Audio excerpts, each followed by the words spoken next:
Next then, I wanted to talk through relationships. And as with the principles that apply to money, the principles apply to relationships. And relationships are often the thing we get wrong most. Now, I'm not necessarily talking a romantic relationship, but it will as much affect a romantic relationship. What I'm talking of is relationships with human beings, because if we are to do anything in life, it is because we relate to human beings on a basis that is sound, on a basis that builds, on a basis that grows, on a basis that we're comfortable with. And there are so many aspects to that that we need to get right. And if you're not in a frame of mind or in a frame of life where you're able to get to grips with that, you will miss most of those. You then become not necessarily a recluse, but you become a background person. And by becoming that background person, what eventually happens is that you now count yourself out of the interactions that are going to take you to being effective, that are going to take you to success, that are going to take you to living to leave a legacy. And as we go through on this channel, you'll hear more and more about the whole concept of living to leave a legacy, because each one of us is going to leave a legacy. Each one of us is going to leave a legacy behind.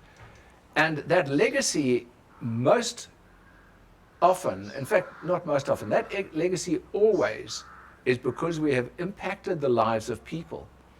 It's important then that we get the legacy right. So impacting people is important.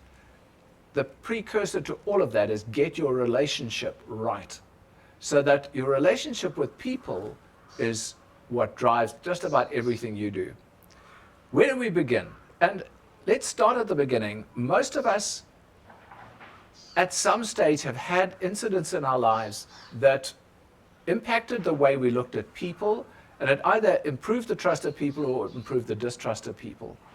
And very often, the words, "you're not adequate, you're not worthy," started to crop up into our lives. Whether that was, in my case, it was teachers, and I was told that by many teachers through all of my growing up years. And it was principally because I was ADHD, dyslexic, and many other things besides. But what I was able to do was grow out of that, but only when I could understand what I'm going to tell you now. And that is that what they tell you must not define you. If that is your story about you, you will not relate to other people. And you will always relate to other people, instead of being as an equal and as a friend, you will relate to other people as being subservient. And the moment you're there, people will treat you as subservient. You will never have a fulfilling relationship. Now that can be in a business, in a job, in a romantic relationship, it doesn't matter.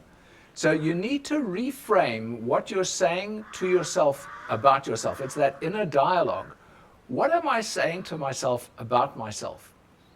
And as I did with the talk on money, what you need to be able to do is you need to be able to write out what is your current dialogue and write out what should you have your dialogue as. What would your desired dialogue be? And it doesn't need to be some egotistical statement that takes you in the wrong direction. It needs to be, I am a worthwhile human being. I am a lovable person. I am personable. I am acceptable. I am great the way I am. I am great as who I am. I don't need to be somebody else.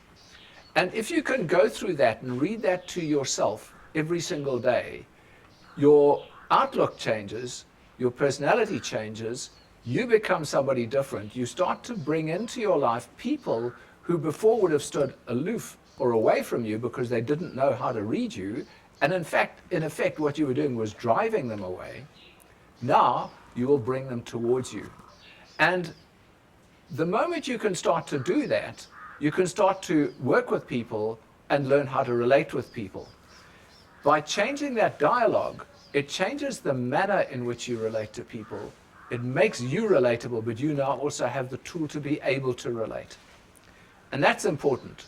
So go and do that journaling work. That journaling work is really important because it will create that foundation for you. have fun as you do it, because it is life-changing and it is fun.